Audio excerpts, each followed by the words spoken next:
In the grand halls of Windsor Castle, where centuries-old traditions echo through marble corridors, one young mother was about to challenge everything the royal family thought they knew about Christmas. Princess Catherine, Duchess of Cambridge, stood before a towering Christmas tree that had been decorated the same way for over 100 years. The golden baubles, crystal ornaments, and perfectly positioned ribbons represented decades of unchanging royal protocol. But this year would be different. As she watched her three children, Prince George, Princess Charlotte, and Prince Louis, stare wide-eyed at the magnificent but untouchable display, Catherine felt something stir within her. These weren't just royal children, they were kids who deserved the simple joy of hanging their own handmade ornaments, of laughing as they tried to reach the higher branches, of creating memories that would warm their hearts long after the palace lights dimmed. What happened next would send shockwaves through the royal household, delight millions around the world, and prove that sometimes the most powerful revolutions begin with the smallest acts of love. Catherine was about to transform not just how the royal family celebrated Christmas, but how the entire world saw the monarchy itself. This is the story of how one determined princess turned a 150-year-old royal tradition upside down, faced fierce resistance from palace officials, and ultimately created something so beautiful and authentic that it would become the new standard for royal celebrations worldwide. The morning sun filtered through the tall windows of Kensington Palace as Catherine Wales, the Princess of Wales, sat at her breakfast table watching her three children argue over who got the last piece of toast. Prince George, at 10 years old, was trying to use his future king status to claim it, while 8-year-old Princess Charlotte rolled her eyes and pointed out that being older didn't make him more hungry. 5-year-old Prince Louis simply reached across the table and grabbed it while his siblings were distracted, causing eruptions of laughter and protests. Catherine smiled as she watched this perfectly normal family chaos unfold. These moments reminded her why she had been working so hard behind the scenes to bring more authenticity to royal life. As someone who had grown up in a middle-class family in Berkshire, she understood the importance of real traditions, the kind that brought families together rather than keeping them at arm's length. The idea had been growing in her mind for months. Every year, the royal family's Christmas celebrations followed the same rigid schedule that had been established by Queen Victoria herself. The Christmas trees were professionally decorated by a team of palace staff using ornaments that had been carefully catalogued and stored for decades. The children were allowed to look, but not touch. They could admire the perfectly arranged presents under the tree, but they couldn't help wrap them. Everything was beautiful, everything was proper, and everything felt just a little bit cold. Catherine had tried to bring this up with William during their private conversations, but he had always been hesitant. The traditions existed for a reason, he would say. The royal family was supposed to represent stability and continuity.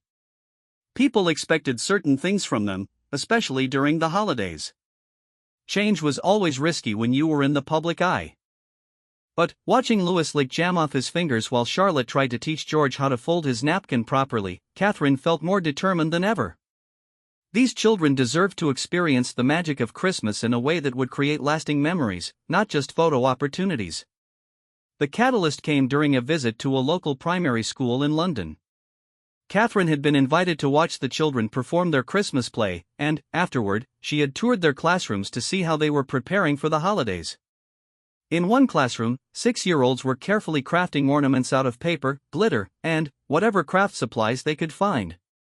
The ornaments were crooked, covered in too much glue, and absolutely perfect. Little Emma, a shy girl with curly red hair, had proudly shown Catherine the angel she had made for her family's tree. The angel's wings were different sizes, her halo was sliding off to one side, and there were fingerprints in the gold paint. But Emma's face glowed with pride as she explained how she had worked on it for 3 whole days, how she had chosen the colors herself, and how her mom was going to put it right at the front of their tree where everyone could see it. That night, Catherine couldn't stop thinking about Emma's angel. She thought about her own children, who had never experienced the simple joy of creating something imperfect and wonderful for their family's Christmas celebration. They had participated in charity events where they made crafts for other families, but their own holiday traditions remained firmly in the hands of palace staff. Catherine began researching the history of royal Christmas traditions, staying up late in her private study, surrounded by books and historical documents. She discovered that the current formal approach to Christmas decorating had actually been a relatively recent development in royal history. In earlier centuries, royal families had been much more involved in their own celebrations. Children had traditionally helped with preparations, and personal touches had been not only allowed but encouraged. The turning point came when she found a diary entry from Queen Victoria's daughter, Princess Victoria, describing how she and her siblings had spent an entire December afternoon making paper chains and cloth ornaments for their family's Christmas tree. The entry was filled with joy and laughter, describing how the younger children had gotten more paste on themselves than on their projects, and how their father, Prince Albert, had helped them hang their creations alongside the more formal decorations. Catherine realized that somewhere along the way, the royal family had lost touch with the heart of Christmas traditions. The focus had shifted from creating memories to creating images. From family bonding to public presentation. From authentic joy to careful management. She decided it was time for a change, but she knew she would need to be strategic about it. The palace staff were protective of established protocols, and any deviation from tradition would need to be carefully managed to avoid negative publicity. But Catherine had spent over a decade as a working royal, and she had learned how to navigate the complex world of palace politics. Her first step was to approach Maria Teresa Turian Barallo, the children's nanny, who had become not just an employee but a trusted confidant. Maria had worked with wealthy families before joining the royal household, and she understood both the importance of tradition and the value of authentic family experiences. During one of their regular planning meetings, Catherine broached the subject carefully. She talked about wanting to create more meaningful Christmas memories for the children, about the importance of hands-on family traditions, and about how some of the most treasured royal moments in history had been the unscripted ones. Maria was immediately supportive. She had watched the children during previous Christmas celebrations, had seen how they lit up during the brief moments when they were allowed to participate, and had noticed how they seemed more engaged and happy during the less formal holiday activities. She agreed that finding ways to involve them more actively in the preparations would be beneficial for their emotional development and family bonding. Encouraged by Maria's support, Catherine decided to take the next step. She scheduled a private meeting with her personal secretary, Hannah Cockburn, to discuss the logistics of implementing some changes to the family's holiday traditions. Hannah had been with Catherine since before her marriage to William, and she understood the princess's desire to balance royal protocol with authentic family experiences.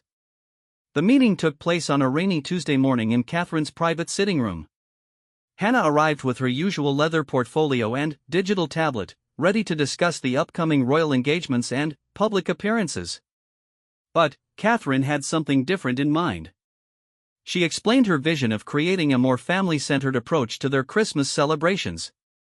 She wanted the children to be involved in decorating their private family tree, to help with wrapping presents for their charitable giving, and to participate in creating some of the holiday decorations that would be used in their private family areas of the palace. Hannah listened carefully, taking notes and asking thoughtful questions about how these activities would fit into the family's already busy schedule. She was supportive of the idea but raised important concerns about logistics and protocol. How would they ensure that the children's involvement didn't interfere with the professional decorating teams? How would they manage the timing so that both formal and informal preparations could take place? How would they handle any potential media interest if word of the changes got out? Catherine had been thinking about these challenges, and she came prepared with preliminary answers. The children's activities would take place in private family areas that were not part of the public or official palace spaces. The timing would be coordinated so that professional decorating could still happen on schedule. And, if media attention arose, they would present it as a positive evolution of royal family traditions rather than a rejection of established protocols. Hannah was impressed by Catherine's thorough preparation and agreed to help develop a more detailed plan. She suggested that they start small, with just a few new activities during the upcoming Christmas season, and then evaluate how well they worked before expanding the changes in future years. Over the next few weeks, Catherine and Hannah worked together to create a comprehensive plan for integrating more family participation into the royal Christmas traditions. They identified specific activities that would be both meaningful for the children and manageable within the constraints of royal life. They developed a timeline that would allow for both formal and informal preparations. And they created contingency plans for handling any unexpected challenges or opportunities that might arise. The plan included having the children help decorate a smaller, private family tree in their living quarters, participate in wrapping gifts for their charitable donations, create handmade ornaments and decorations for family areas, and help with simple holiday baking activities in a designated area of the palace kitchens. Catherine felt a growing excitement as the plan took shape. She could imagine George carefully choosing where to hang his handmade star, Charlotte meticulously wrapping presents for children their own ages, and Louis enthusiastically helping to stir cookie dough. These activities would give her children experiences similar to what she had treasured from her own childhood, while still respecting the unique requirements of royal life. But she knew that the real challenge would come when she presented these changes to the broader palace staff and, ultimately, to William himself. The royal household operated on tradition and precedent, and any deviation from established protocols would need to be carefully justified and expertly managed. Catherine spent several evenings preparing for these conversations, researching examples of successful innovation within royal traditions, identifying potential concerns and objections, and developing persuasive arguments for why these changes would benefit both the family and the institution of the monarchy itself. She realized that this was about more than just Christmas decorations or holiday activities. This was about the kind of royal family she wanted her children to grow up in, and the kind of example she wanted them to set for families around the world. It was about showing that traditions could be honored and preserved while still evolving to meet the needs of each new generation. As December approached, Catherine felt ready to take the next step in her quiet revolution. She had done her research, built her support team, and developed her plan. Now it was time to begin implementing changes that she hoped would create new traditions as meaningful and enduring as the ones they were gently reshaping. The stage was set for a Christmas season that would be unlike any the royal family had experienced in generations. The conversation with William took place on a quiet Sunday evening after the children had gone to bed. They were in their private sitting room at Kensington Palace, with Catherine curled up in her favorite armchair and William stretched out on the sofa, both enjoying the rare moment of complete quiet in their busy lives. Catherine had been planning this conversation for weeks, but she started naturally, talking about their recent visit to the children's school and how much George, Charlotte, and Louis had enjoyed the craft activities during their Christmas fair. William smiled as he remembered how excited Louis had been about the reindeer decoration he had made, insisting on carrying it home himself and placing it carefully on his bedside table. Using that memory as her opening, Catherine gently introduced the idea of incorporating more hands-on activities into their own family's Christmas preparations. She talked about the joy on their children's faces when they were allowed to participate in creating something, about the importance of building memories through shared experiences, and about how these activities could strengthen their family bonds while still respecting royal protocols. William's initial reaction was exactly what Catherine had expected. He was supportive of the sentiment but concerned about the practical implications. What would the household staff think? How would they manage the logistics? What if the children's involvement created problems with the carefully orchestrated holiday schedule that the palace depended upon? Catherine had anticipated these concerns and came prepared with answers. She explained the detailed plan she and Hannah had developed, showing how the new activities would complement rather than replace existing traditions. She emphasized that everything would take place in private family areas, that professional standards would still be maintained for public spaces, and that the changes would actually enhance the family's public image by demonstrating their commitment to authentic family values. But her most persuasive argument came when she shared what she had discovered about the historical evolution of royal Christmas traditions. She showed William excerpts from Queen Victoria's family correspondence, descriptions of how previous generations of royal children had been actively involved in holiday preparations, and examples of how personal touches had always been an important part of royal celebrations. She pointed out that their current highly formalized approach was actually a departure from historical royal traditions, not a preservation of them. The most beloved and enduring royal Christmas memories had often been the most personal and authentic ones. William found himself nodding as Catherine spoke. He remembered his own childhood Christmases, the moments that had stood out to him most clearly. They weren't the formal state occasions or the perfectly arranged photo opportunities. They were the times when he had been allowed to help his mother with something, when they had shared quiet moments together, when he had felt like a regular child rather than a future king. By the end of their conversation, William was not just supportive of Catherine's plan, he was enthusiastic about it. He began suggesting additional ways they could involve the children, sharing his own ideas about how to make the holidays more meaningful for their family. They talked late into the evening, developing an expanded vision of how they could create new traditions that honored their heritage while meeting their family's contemporary needs. The next challenge came when Catherine needed to present these changes to the senior household staff. She scheduled a meeting with the private secretary, the master of the household, and the key staff members responsible for managing the family's Christmas celebrations. Catherine approached this meeting with the same careful preparation she brought to any important royal engagement. She prepared a presentation that outlined the proposed changes, explained the reasoning behind them, addressed potential concerns, and demonstrated how the new activities would fit into existing schedules and protocols. The reaction from the household staff was mixed. Some were immediately supportive, particularly those who worked most closely with the children and had seen how much they enjoyed hands-on activities. But others were more resistant, concerned about disrupting established systems and worried about the additional complexity these changes might create. Mrs. Sarah Johnston, who had been responsible for coordinating the palace Christmas decorations for over 15 years, was particularly concerned. She had developed highly efficient systems for managing the holiday preparations, and she worried that adding children's activities into the mix would create chaos and potentially compromise the quality of the final results. Catherine listened carefully to Mrs. Johnston's concerns and acknowledged the validity of her worries. But she also explained that the children's activities would be confined to specific areas and times that wouldn't interfere with the main decorating operations. She suggested a trial period where they could test the new approach and make adjustments as needed. More importantly, Catherine emphasized that these changes weren't about replacing the existing beautiful work that the household staff did. Instead, they were about adding another layer of meaning and personal connection to the family's holiday celebrations. The professional decorations would still be magnificent, but they would be complemented by personal touches that reflected the family's love and involvement.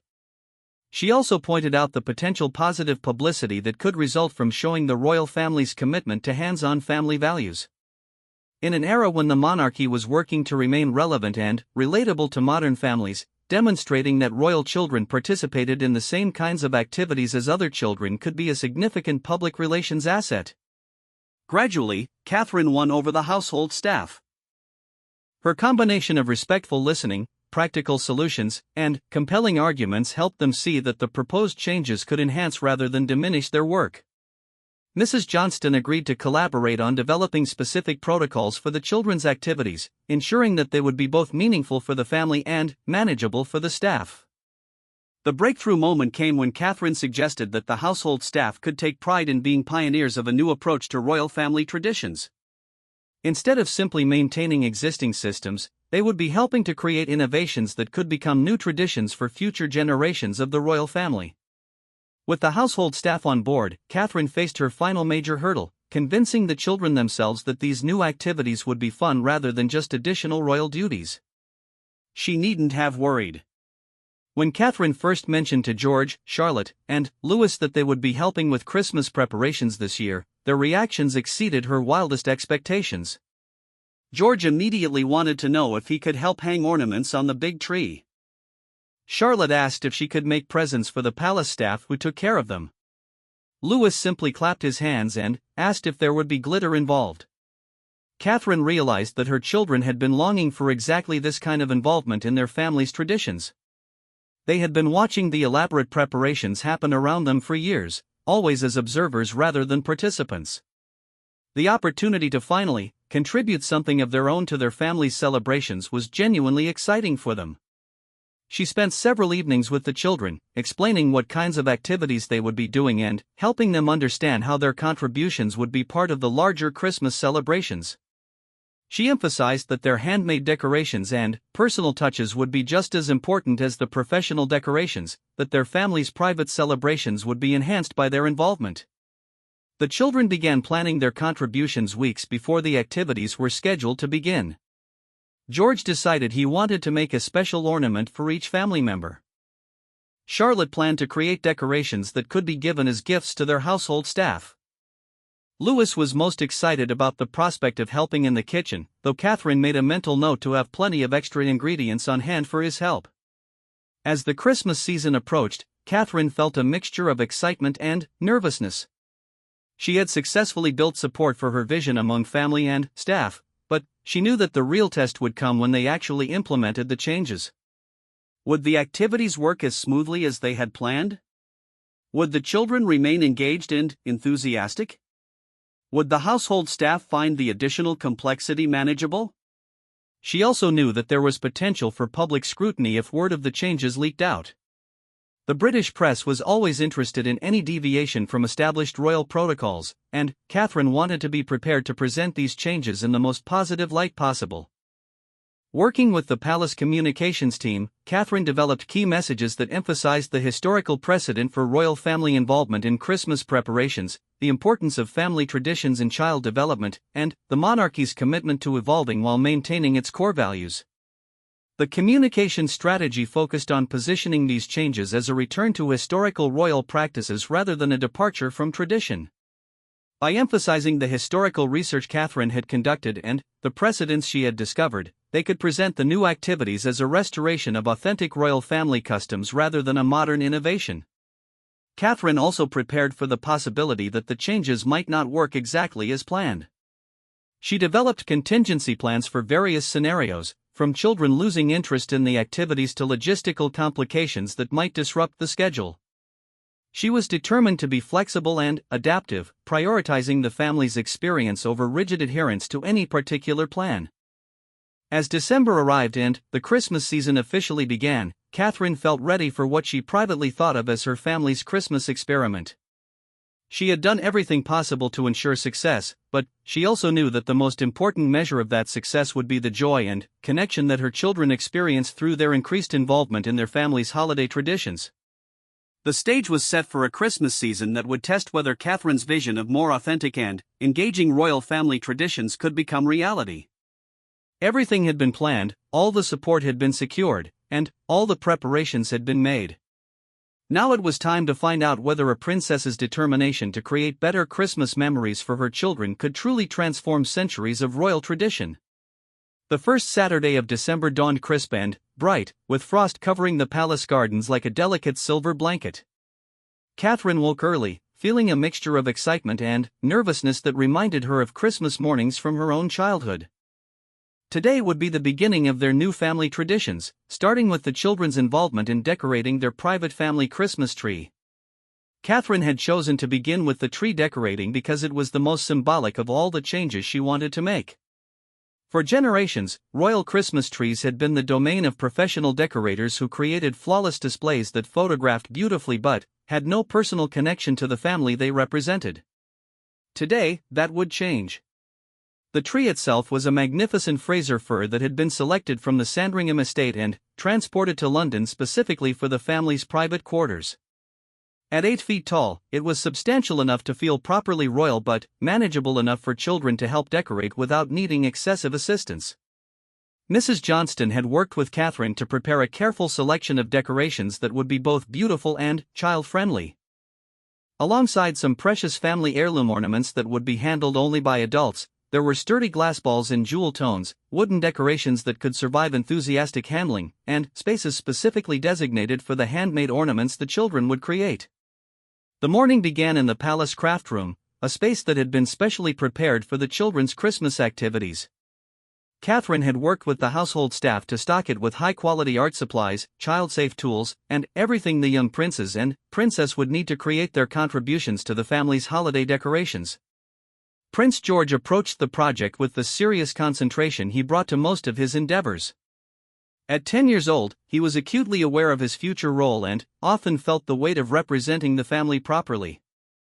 But, as he worked with colored paper, carefully cutting out star shapes and decorating them with gold paint, Catherine watched him relax into the simple pleasure of creating something with his own hands. Princess Charlotte, ever the perfectionist, had planned her ornaments in advance. She had sketched out designs for small angels that she wanted to create using felt, sequins, and careful embroidery work that her governess had been teaching her. Her attention to detail was remarkable for an 8-year-old, and Catherine could see the pride growing on her daughter's face as each angel took shape under her careful attention. Prince Louis, at 5 years old, brought pure enthusiasm to everything he touched.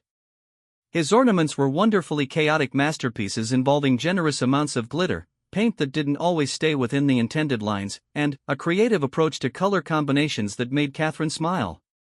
His joy in the process was infectious, and even Mrs. Johnston found herself laughing as Louis proudly announced that his purple and orange reindeer was the most beautiful one ever made. William joined the family for the crafting session, and Catherine watched with deep satisfaction as he settled naturally into helping Louis manage his paintbrush while discussing George's star designs and admiring Charlotte's precise stitching.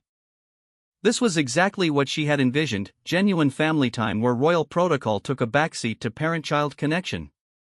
The ornament-making session lasted for nearly 3 hours, with breaks for snacks and lots of conversation about Christmas traditions, family memories, and plans for the upcoming holiday season.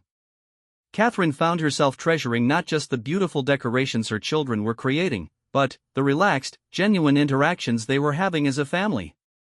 When the ornaments were finished and set aside to dry, the family moved to the sitting room where their tree was waiting. Catherine had asked the household staff to bring in the basic tree and lights, but to leave it otherwise undecorated so the family could have the experience of transforming it together.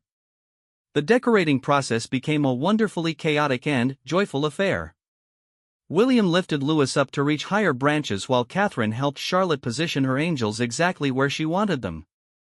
George took charge of ensuring that the ornaments were distributed evenly around the tree, stepping back frequently to assess the overall effect. Each child's handmade ornaments were given places of honor on the tree, positioned where they could be easily seen and admired. Catherine made sure to comment specifically on each one, pointing out the special details and celebrating the creativity that had gone into every piece. But perhaps the most meaningful moment came when Charlotte asked if they could hang one of her angels near the top of the tree, in memory of their great-grandmother, Queen Elizabeth II, who had passed away the previous year. The family gathered around as William carefully positioned the little angel, and they shared a moment of quiet remembrance that felt deeply appropriate for the season. As they continued decorating, Catherine noticed that the tree was developing a character unlike any royal Christmas tree she had ever seen. It was still beautiful, but it was also personal, warm, and clearly loved. The professional ornaments provided elegance and tradition, while the children's creations added heart and meaning.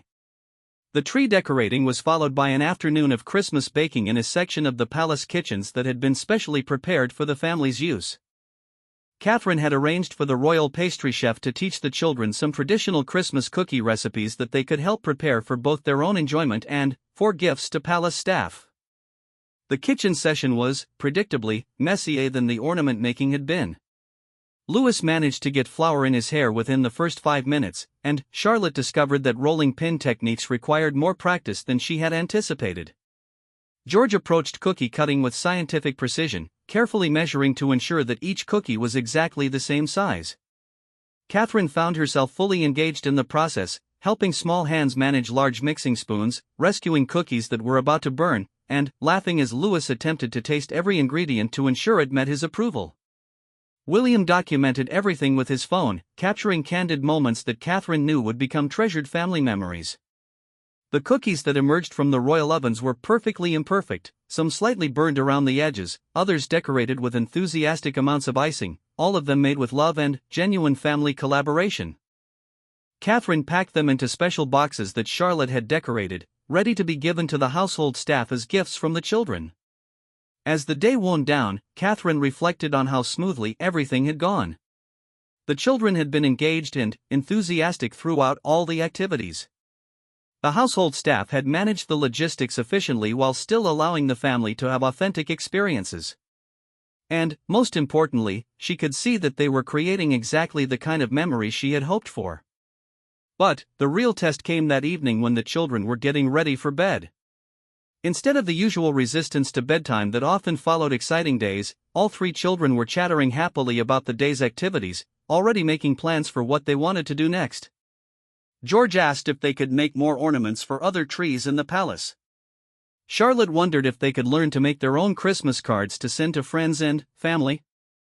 Louis wanted to know if they could bake cookies every week until Christmas.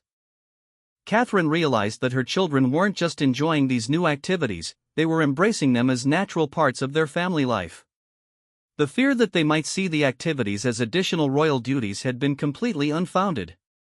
Instead, they clearly understood that these were special family times that belonged just to them. The positive reaction from the household staff was equally encouraging. Mrs. Johnston reported that the children's involvement had actually made her own work more enjoyable, as she had been able to share her expertise while watching the family create meaningful traditions. The kitchen staff were charmed by the children's enthusiasm and requested permission to frame some of the photos William had taken during the baking session. Most importantly, Catherine could see a change in her children's relationship with their home environment. Instead of feeling like guests in the formal palace spaces, they were beginning to feel like genuine contributors to the family's domestic life. They took pride in pointing out their ornaments to visitors and spoke with enthusiasm about the activities they had planned for the coming weeks. The success of the first weekend convinced Catherine that her instincts had been correct. Creating opportunities for authentic family involvement in their traditions wasn't just possible within the constraints of royal life, it was actually enhancing their experience of royal life. Word of the family's new Christmas activities began to spread quietly through the palace staff, and the reaction was overwhelmingly positive. Employees who had worked for the royal family for decades commented on how happy and relaxed the children seemed, how engaged they were with their holiday preparations, and how much more connected the family appeared to be. Catherine began planning the next phase of their Christmas activities with even more confidence. She scheduled additional crafting sessions for making Christmas cards and gifts, arranged for the children to help with decorating other family areas of the palace, and planned a special Christmas cooking project where they would prepare treats for the family's charitable holiday visits. She also began documenting the activities more systematically, working with William to create a photo record that could serve as both family memories and potential public relations material if they decided to share any glimpses of their new traditions with the public. The children's enthusiasm continued to grow as December progressed. They began suggesting their own ideas for holiday activities, demonstrating initiative and creativity that delighted both parents. Charlotte proposed making special Christmas placemats for their family dinners. George wanted to learn how to wrap presents properly so he could help with the family's charitable gift-giving. Louis announced that he wanted to make Christmas decorations for the stables so that the horses could enjoy Christmas too. Catherine found herself energized by her children's engagement and began expanding her vision of what their new family traditions could include. She realized that the Christmas activities were just the beginning of a broader transformation in how her family approached their private life within the public institution of the monarchy. As the middle of December approached, Catherine felt confident that her quiet revolution was not only succeeding but exceeding her most optimistic expectations.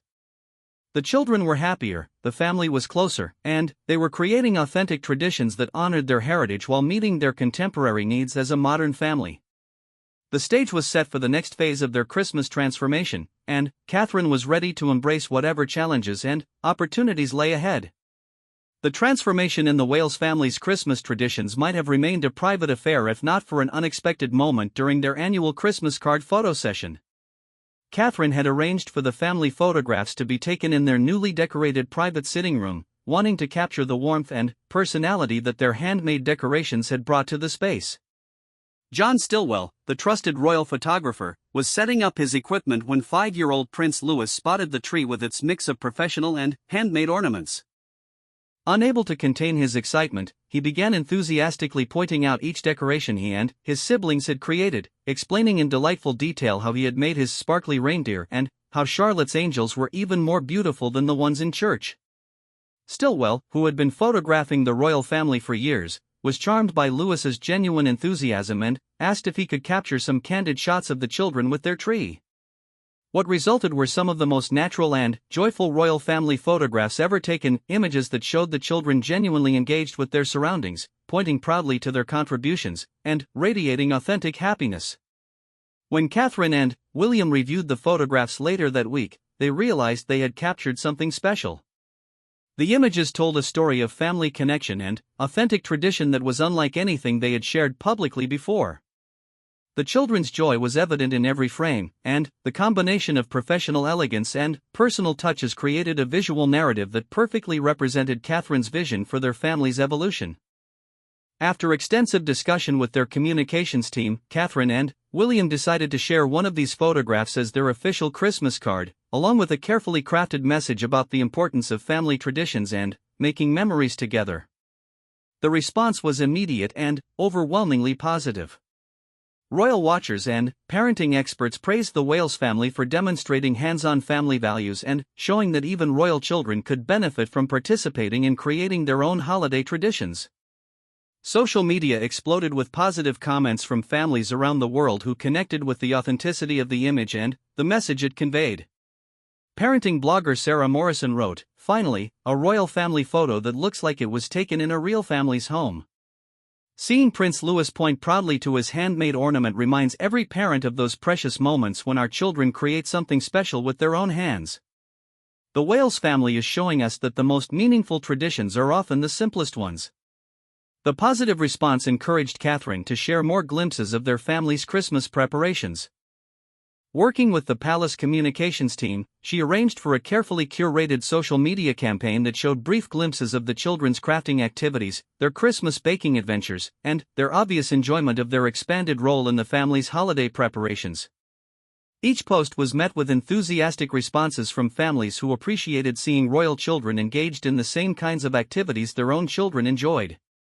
Parents tagged friends with comments like, "This is what Christmas should look like," and "I love that they're making their own traditions." The impact extended far beyond social media. Craft stores across the United Kingdom reported a surge in sales of Christmas ornament making supplies as families were inspired to create their own handmade decorations. Children's Christmas craft workshops began selling out as parents sought to recreate the kind of authentic family experiences they had seen from the Wales family. Elementary schools contacted the palace asking for guidance on Christmas tradition projects that could help children connect with their heritage while creating new memories. The response was so overwhelming that Catherine worked with her team to develop a simple guide to family Christmas crafting that could be shared with schools and community organizations. But perhaps the most meaningful response came from other royal families around the world. Crown Princess Victoria of Sweden reached out personally to share how inspired she was by Catherine's approach and to ask for advice on implementing similar traditions with her own children. Other royal households quietly began exploring ways to incorporate more authentic family involvement in their own holiday celebrations. The success of the public response convinced Catherine that she had tapped into something much larger than she had initially realized. Families everywhere were hungry for more authentic ways to celebrate together, and the royal family's platform gave her an opportunity to model those values on an international stage. This realization led Catherine to expand her vision beyond just her own family's traditions. She began working with children's charities to develop Christmas programs that would help disadvantaged families create their own meaningful holiday traditions, regardless of their financial resources. The Christmas Magic for Everyone initiative launched in mid-December with Catherine as its patron. The program provided craft supplies, simple recipes, and activity guides to family support centers, homeless shelters, and community organizations serving low-income families. The goal was to ensure that every child could experience the joy of creating handmade Christmas decorations and participating in meaningful family traditions. Catherine made personal visits to several participating organizations, bringing George, Charlotte, and Louis with her to share craft-making sessions with other children. These visits became some of the most meaningful royal engagements of the year, as the Wales children naturally connected with their peers over the shared experience of creating Christmas decorations. During one particularly moving visit to a family shelter in East London, Catherine watched as Charlotte taught a younger girl how to make paper angels, patiently helping her cut the shapes and showing her how to add glitter details. George and Louis worked with a group of boys to create ornaments shaped like their favorite animals, and the entire room buzzed with the kind of genuine joy that Catherine had hoped to cultivate in her own home. The shelter director, Maria Santos, told Catherine afterward, "You've given these children something precious, the sense that they can create beauty and magic with their own hands, regardless of their circumstances." Some of these families have never had the resources for elaborate Christmas celebrations, but now they have traditions they can maintain anywhere, anytime. The initiative's success attracted support from major corporations and celebrities who wanted to contribute to expanding the program. Craft supply companies donated materials, television personalities volunteered their time for promotional videos, and children's book authors created special stories about family Christmas traditions that could be distributed through the program. But Catherine was most proud of the ripple effect the initiative created in individual families. The palace began receiving letters from parents describing how their children had become more engaged in family activities, how creating traditions together had strengthened their relationships, and how the simple act of making decorations had created memories they would treasure forever. One letter from a single mother in Manchester particularly touched Catherine's heart.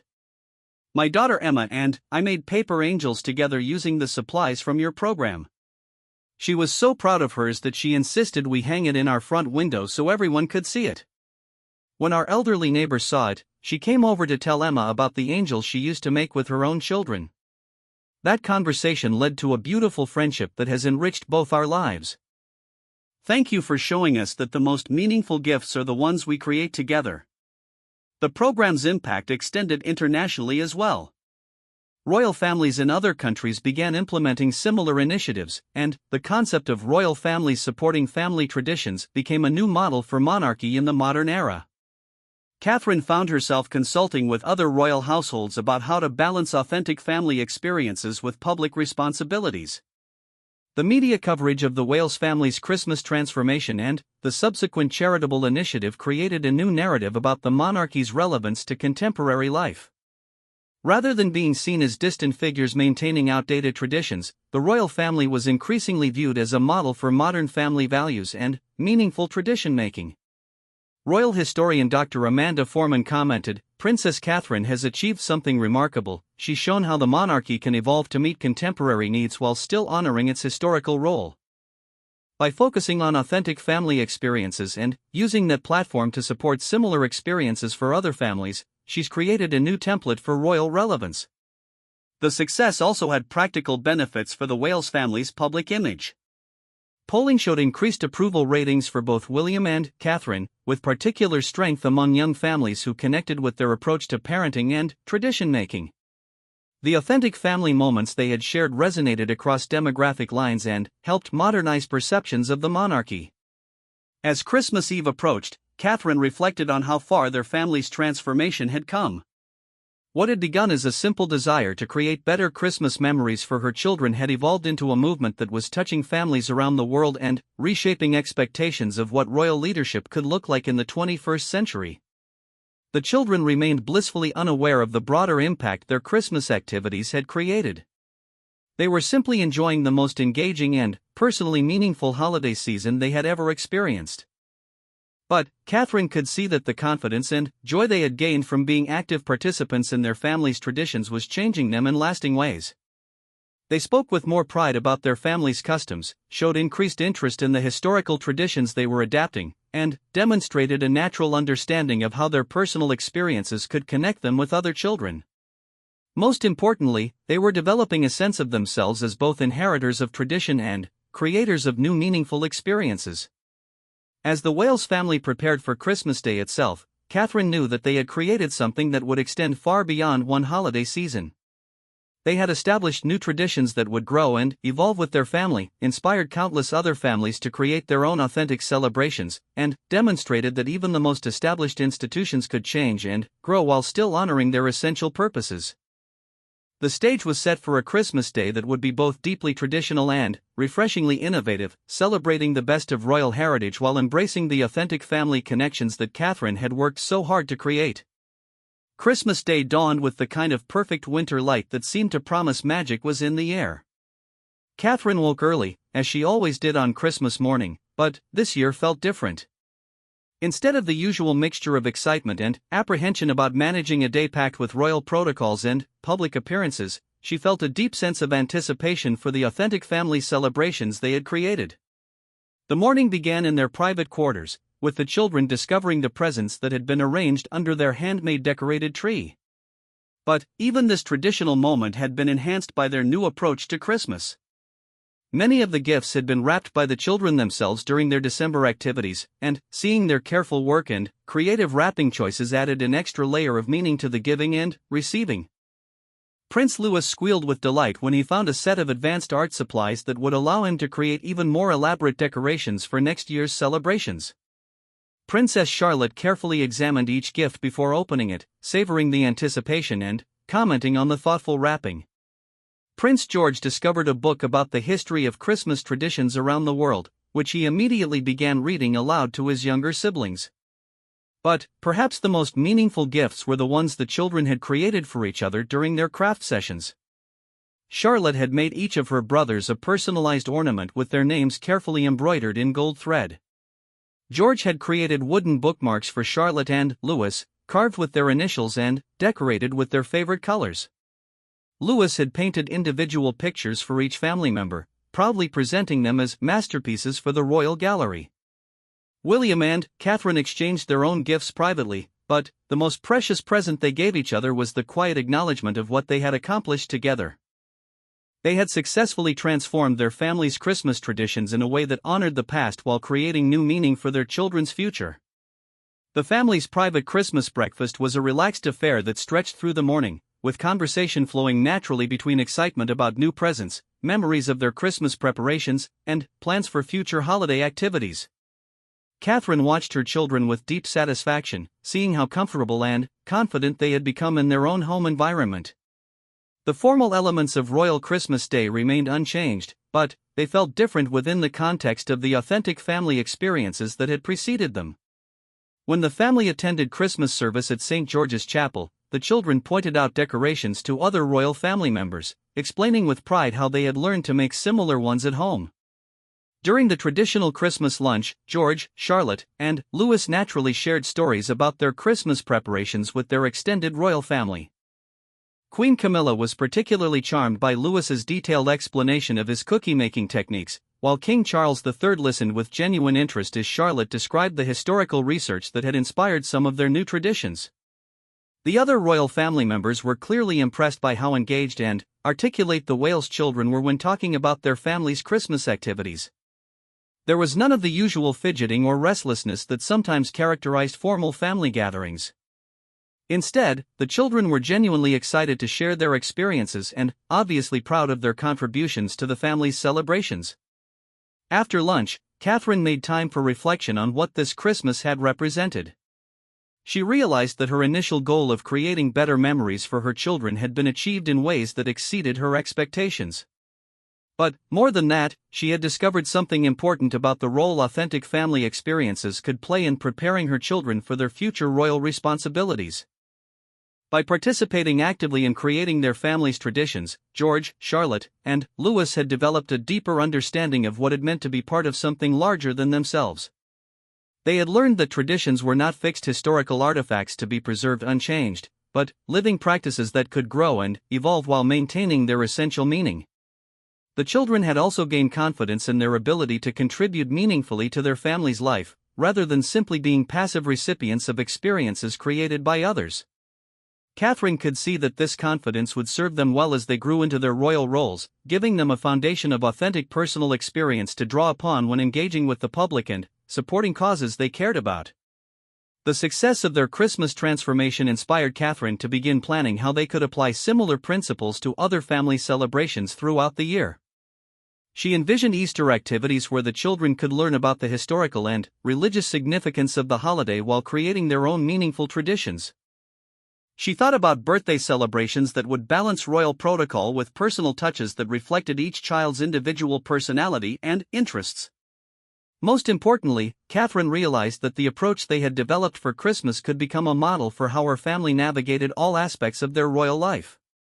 By finding ways to be authentically engaged participants rather than merely performing predetermined roles, they could create a more sustainable and fulfilling approach to their public service.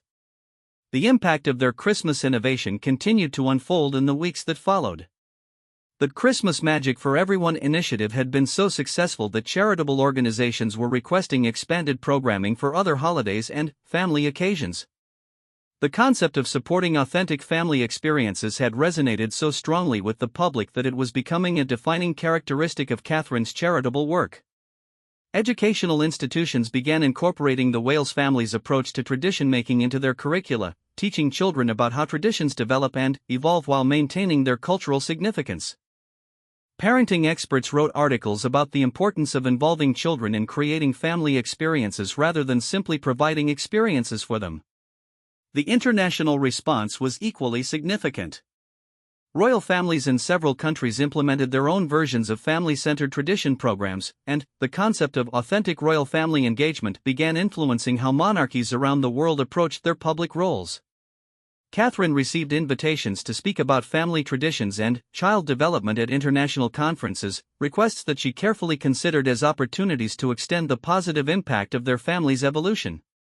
She was particularly interested in collaborating with child development experts and family counselors who were researching the long-term benefits of hands-on family activities. But perhaps the most meaningful validation came from watching her children as the weeks after Christmas passed. They continued to reference their holiday activities in their daily conversations, incorporate their Christmas crafting skills into other projects, and demonstrate increased confidence in family settings. George began suggesting family activities for other occasions, showing that he had internalized the concept of being an active participant in creating family experiences. Charlotte started a family scrapbook to document their special activities, demonstrating her understanding that their new traditions were worth preserving and remembering. Louis simply continued to approach family activities with enthusiastic creativity, but with a new expectation that his contributions would be valued and included. The transformation in the children's relationship with their royal identity was particularly significant. They were developing a sense of their family's public role that was grounded in personal experience rather than abstract duty.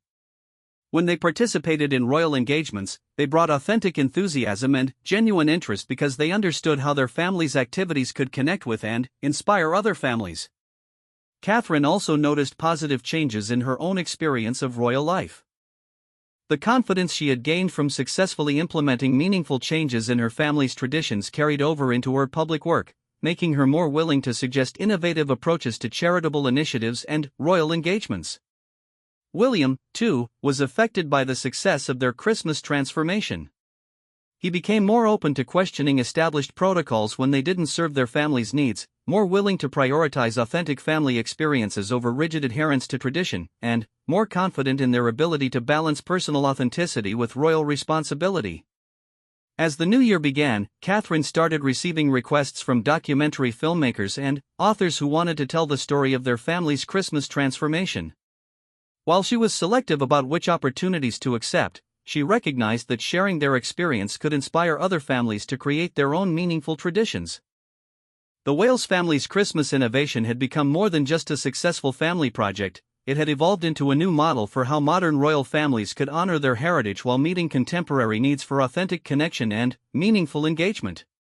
Looking ahead, Catherine could envision a future where her children would carry forward the lessons they had learned about tradition, innovation, and authentic engagement. They would understand that their royal roles were not about maintaining static traditions, but about finding ways to honor the past while creating meaningful connections with the people they would serve. The Christmas tree that had started it all continued to stand in their private sitting room through January, its mix of professional and handmade decorations serving as a daily reminder of what they had accomplished. Each time Catherine passed it, she remembered the journey that had brought them to this point and felt grateful for the courage to pursue her vision of what their family's traditions could become. By the time the decorations were finally taken down and carefully stored for the following year, Catherine knew that they had created something lasting and significant.